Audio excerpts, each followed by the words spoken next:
Romantisme Arema FC dengan Aremania muncul lagi, itu terlihat saat uji coba melawan klub Liga 3, NZR Sumbersari di Stadion Gajayana Malang, Sabtu tanggal 6 Juli tahun 2024, kurang lebih 1.000 Aremania yang datang menyaksikan langsung laga tersebut.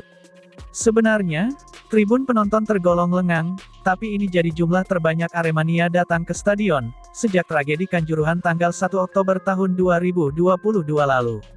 Padahal, manajemen Arema tidak mempublikasikan agenda ini, apalagi ini merupakan uji coba pertama Arema dalam masa persiapan. Namun, Aremania sepertinya sudah mengetahui adanya uji coba ini.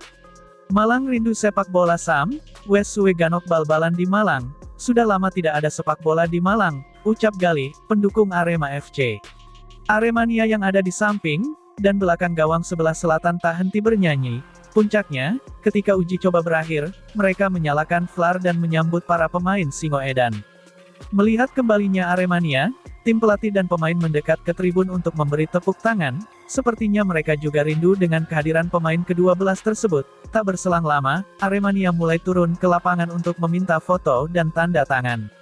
Para pemain melayaninya dengan ramah. Pemain asing seperti William Marcilio, Thales Lira, Lucas Frigeri dan Julian Guevara, jadi yang terakhir meninggalkan lapangan. Sebab mereka jadi buruan supporter, namun, para pemain asing itu juga senang dengan sambutan tersebut. Ini sambutan yang bagus dari supporter, crazy bro, Arema tim besar di Indonesia, kata Marcilio. Playmaker anyar Arema asal Brasil itu sempat bernyanyi dan bergoyang bersama Aremania di sektor belakang gawang. Pemain 27 tahun ini tergolong sosok yang ramah dan mudah beradaptasi, termasuk dengan para pemain di tim Arema, padahal dia belum genap sepekan gabung latihan. Dalam uji coba melawan NZR tersebut, Arema berhasil menang 5-0, masing-masing gol diciptakan Dendi Santoso, Dedik Setiawan, M. Rafli, Tito Hamzah dan Bayu Setiawan. Di laga itu Arema turun dengan 100% pemain lokal. Padahal saat ini mereka punya 5 pemain asing, Lucas Frigeri, Charles Lokolingoy, Thales Lira, Choi Bokayeng, dan Julian Guevara hanya duduk di bangku cadangan. Mereka tidak diturunkan karena kondisinya belum 100%, mengingat pemain asing belum genap 1 pekan gabung latihan, sehingga cukup berisiko jika menurunkan mereka dalam sesi uji coba. Kami hanya ingin melihat seperti apa pemain lokal, karena mereka sudah persiapan sejak awal, ini sekaligus melihat kebutuhan tim. Apakah ada penambahan pemain lagi atau tidak, nanti akan kami diskusikan kembali, jelas pelatih Arema, Joel Corneli. Di sisi lain, 2 slot pemain asing Arema FC masih lowong, setelah Lucas Frigeri telah merapat ke Malang, sembari menunggu kepastian striker Dalberto yang musim lalu juga satu klub dengan Frigeri.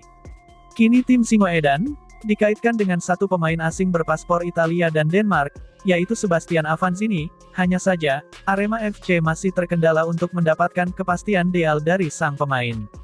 Dari informasi yang beredar, Sebastian Avanzini bahkan sudah di Malang. Sebelum ke bumi Arema, pemain tersebut sempat menghabiskan waktu lebih dari sepekan di Bali. Setelah sempat terpantau berlibur di Pulau Dewata, pemain yang sebelumnya merumput di Kuala Lumpur FC itu berangkat ke Malang. Rabu tanggal 3 Juli lalu, ia juga mengunggah keberangkatan dari Bandara Internasional Ngurah Rai di Denpasar, Bali. Dia bahkan sudah datang ke kantor Arema kemarin, cuma belum tahu bagaimana hasilnya, papar sumber internal tim Arema FC. Tampaknya, untuk mendapatkan tanda tangan Avanzini dikabarkan tidak mudah, sehingga, sampai saat ini Arema FC pun belum bisa memastikan, apakah jadi mengontrak atau tidak, masih 50-50, tegasnya. Sementara itu, terkait Sebastian Avanzini, dia adalah pemain berusia 29 tahun kelahiran Verona, Italia, hanya saja, ia tak pernah berkarir profesional di negara kelahirannya. Sebastian Avanzini merupakan pemain berposisi gelandang, namun bisa ditempatkan sebagai bek kiri. Multiposisi ini tampaknya menjadi pertimbangan bagi Arema FC yang berniat merekrutnya. Namun Arema FC sendiri belum mengonfirmasi terkait Sebastian Avanzini, apalagi saat ini tim yang diasuh Joel Corneli tersebut juga masih membuka keran seleksi dengan keberadaan Mohamed Amgar dari Aljazair. Untuk saat ini, peluang pemain keluar dan masuk masih terbuka, tutur manajer operasional Arema FC Sudarmaji. Sementara itu, jadi kiper baru Arema FC, Lucas Frigeri rela tidak pakai nomor punggung favorit. Ada sebuah pengorbanan yang harus dilakukan Frigery setelah memilih gabung Arema. Dia tidak bisa menggunakan nomor punggung favoritnya, yakni nomor 1, karena nomor itu sudah dipensiunkan untuk menghormati mantan kipernya, yakni Kurnia Meiga. Seperti diketahui, Kurnia Meiga membela Arema musim tahun 2008 sampai tahun 2017. Dia pensiun dari sepak bola di tahun 2017 karena gangguan penglihatan. Frigery memang selalu pakai nomor 1, tapi setelah dijelaskan jika nomor itu dipensiunkan, dia mengerti, tapi sekarang dia masih belum menentukan akan menggunakan nomor punggung berapa, kata manajer bisnis Arema, Munif Bagaskara yang jadi wakil manajemen, dalam sesi perkenalan Lukas Frigery. Sebenarnya, Frigery dapat tawaran dari banyak klub. Musim lalu dia berhasil mengantarkan Madura United menjadi runner-up Liga 1. Dia juga mendapatkan tawaran perpanjangan kontrak dari Madura United, namun, Arema berhasil memikat hatinya.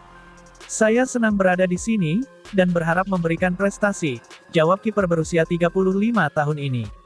Sebenarnya, perpindahannya agak menarik, dia membawa Madura United nyaris jadi juara, dia juga membuat 7 kali clean sheet dalam 18 penampilan. Akan tetapi dia memilih pindah ke Arema FC, yang musim lalu nyaris terdegradasi. Namun, Frigery tidak melihat Arema FC hanya dari musim lalu. Saya tahu Arema tim besar, punya banyak supporter, sebenarnya, ada tawaran dari klub lain, begitu juga dengan perpanjangan kontrak di klub lama, tapi, setelah Arema memberikan penawaran, saya tidak berpikir klub lain lagi, tegasnya.